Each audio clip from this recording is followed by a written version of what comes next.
povo tem essa tendência de criticar os games por dizer justamente isso. Olha, os videogames, por serem tão gráficos e visuais, vão induzir mais.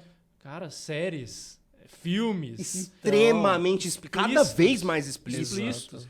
Então, barreiras estão sendo quebradas nesse sentido a todo momento. Exato. No filme, não tem um filtro, talvez, de uma animação, né? Ali é personagem, é atriz, é ator, é gente que está interpretando mesmo. Não é CGI, né? Não é CGI. Então tem um filtro a menos nesse sentido. Uhum.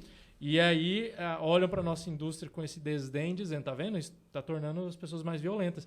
Mas esse é um ponto, assim, para nós, isso é, claro, é um consenso. A gente sabe que não faz sentido essa linha de argumentação.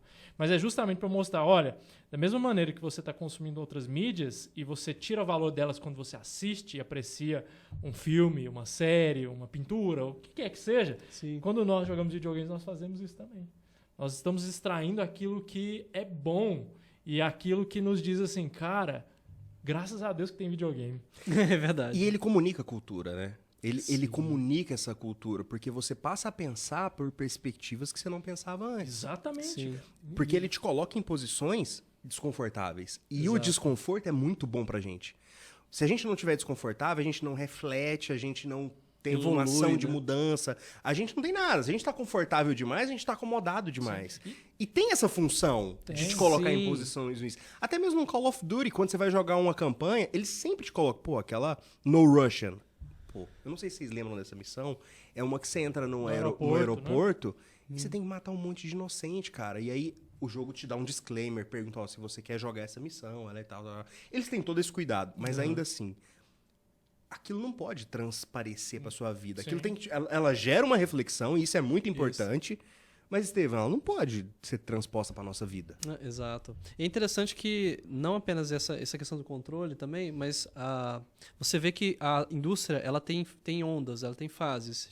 Tem uma época que você tem um discurso glorifica a guerra, outros momentos você critica. E temos, por exemplo, Spec Ops The Line. Cara, jogo fantástico, né? Tem dilema também que... Incrível. Quase um Hide Gen ali, né? Isso. Não vamos dar spoiler, não, porque assim, muitas pessoas não jogaram esse jogo. Não conhecem. Muitas é uma pedra preciosa, de fato. Ele é...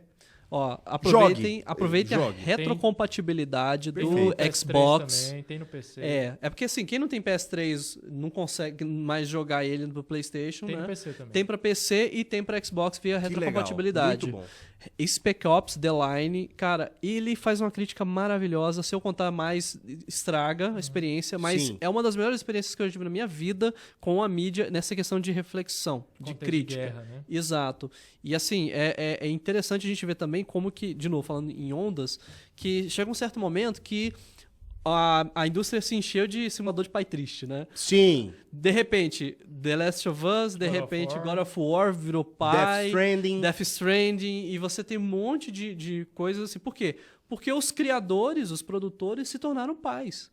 Sim. E aí você tem, como que eu vou passar essa visão de mundo, essa mensagem para as pessoas? Se você parar para pensar, encaixa bem na geração que a gente tá e naquela geração que jogava games lá atrás. Então, o Hideo Kojima é o cara que criou jogos maravilhosos da nossa infância, da nossa adolescência. Sim, os Metal Gear e tal. Cara, o primeiro Metal Gear, então assim, espionagem, stealth.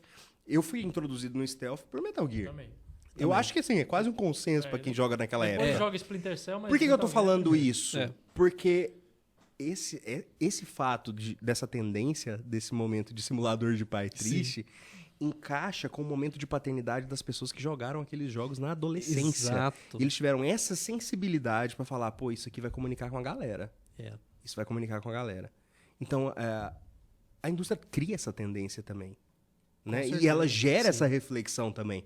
Você vê que a gente parou para discutir Death Stranding. A gente tem um episódio no Spotify sobre Death Stranding. Inclusive, eu quero falar para você que esse podcast que você está vendo aqui no YouTube, ele está disponível no Spotify ou nos seus agregadores de podcast preferidos. Então, assim, logo na semana seguinte, na segunda-feira, subsequente a esse episódio, ele já está no Spotify, só para lembrar. Então, assim, a gente cria essa tendência também, cria essa reflexão. E eu acho que eles foram muito acertados nisso. Passou já essa época, né? Eu acho que a gente já está entrando em outro momento. Sim. Mas foi muito valioso esse momento para nós. A gente parou para discutir todos esses dois jogos, por exemplo. É verdade. E assim, eu quero dar um passo além, porque às vezes a gente fica com aquela impressão de que o valor cultural é só num roleplay, é só num jogo de ação, num jogo de aventura, alguma coisa que te faz necessariamente conduzir para alguma questão, pauta. Não necessariamente, eu não penso assim. Eu penso que, por exemplo, quando você está jogando um Mario, você está diante ali de várias frentes. Você está diante do designer, você está diante do cara que faz o level design da fase, você está diante do artista que compõe cenário. Então a gente está falando de muitas frentes que são frentes da cultura humana, cara, que foram florescidas em várias outras mídias e meios e que agregaram, entraram para dentro dos games, né? Então você viu o cara antigamente que ele era ilustrador e ele fazia ilustração, gravura, pintura, etc. O cara, às vezes, era fechado para qual indústria? HQ, lá no Japão, mangá. É verdade. E ele tinha essa exclusividade de produção pra esse tipo de mídia, né? Esse tipo de mídia. Aí vem o videogame e fala, cara, aqui também é um lugar. Tem um universo aqui pra você. Vem cá explorar. Cara. Exatamente. E aí eu quero abordar outro ponto, que amplia muito mais o que a gente tá falando sobre esse impacto. Você nunca sabe qual que é a mente do player. Você nunca sabe o estado que o player parou pra jogar aquele jogo, porque cada pessoa vai ter uma experiência diferente, uma perspectiva diferente, de acordo com aquilo que ela tá vivendo na vida dela. Vamos falar do Mario.